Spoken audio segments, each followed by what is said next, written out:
আগে ভাবতাম রান্না মানেই শুধু ঝাল, নুন ঠিক থাকলেই হলো।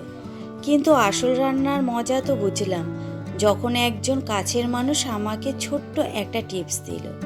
ওর কথা শুনে সেইভাবেই একদিন রান্না করলাম, আর অবাক হয়ে দেখলাম পুরো রান্নাটার স্বাদই যেন বদলে গেছে। সয়াবিন আর আলু প্রেসারে সেদ্ধ বসিয়ে দিয়ে আসলাম আমার এক চিলতে বাগানে।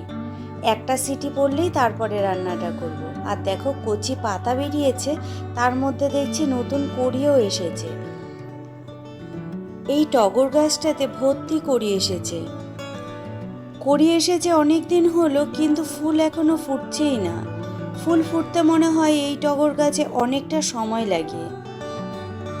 গাছের প্রত্যেকটা গিটে গিটেই রয়েছে কড়ি, আর কড়িগুলো কিন্তু আকারে অনেকটা বড়ও হচ্ছে। আমি তো অপেক্ষায় বসে আছি, কবে দেখব নতুন গাছে নতুন ফুল।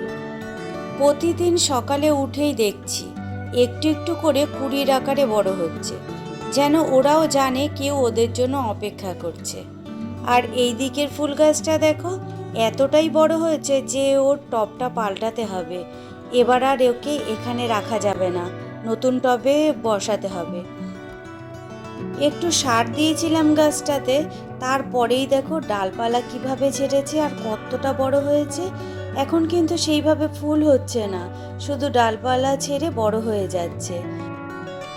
আর এই ফুল গাছগুলো দেখো একসাথে পুরো এক জায়গাতে পুঁতেছিলাম বলে মনে হয় বাড়তে পারছে না। এটা মনে হয় আমারই ভুল। আর আজকের আকাশটা দেখো একদম পরিষ্কার, একটুও মেঘ নেই। অবশ্য বর্ষাকাল তো বলাও যায় না, কখন আবার দেখবো কালো মেঘ করে জমেছে। তবে অনেক দিন পরই এত ঝলমলে আকাশ দেখা যাচ্ছে, না হলে তো শুধু বৃষ্টি আর বৃষ্টি। বাইরে না গেলেও মনে হয় যেন পুরো আকাশটাকে ছুঁয়ে দেখছি এখান থেকে। এই ছোট বেলকনি আমাকে শেখায় শান্তি পেতে অনেক কিছু লাগে না, শুধু মনটা খোলা থাকলেই হয়। চলো এবারে যাই রান্নাঘরে। একটা সিটি পড়লো, এবারে প্রেসারটা নামিয়ে রেখে দিই। আর দেখো এদিকে আমি ভাতও চাপিয়ে দিয়েছি, ভাতও ফুটে গেছে। আর এখন করে নেব সোয়াবিনের তরকারিটা। যে রান্না আগে ভালো হতো সেটা এবার দারুণ হলো। আর সবচেয়ে বড় কথা, টেস্ট আর হাবিজাবি না। আমার মেয়ে বলল, মা আজকের রান্নাটা অন্যরকম। তখন বুঝলাম শেখা কখনো থামে না। রান্নাও এরকম ভালোবাসা, যেটা যত শিখবো তত বাড়বে। আর এখন তো এমন অবস্থা, কেউ রেসিপি দিতে এলেই বলি, বলো বোন কিছু নতুন টিপস আছে নাকি।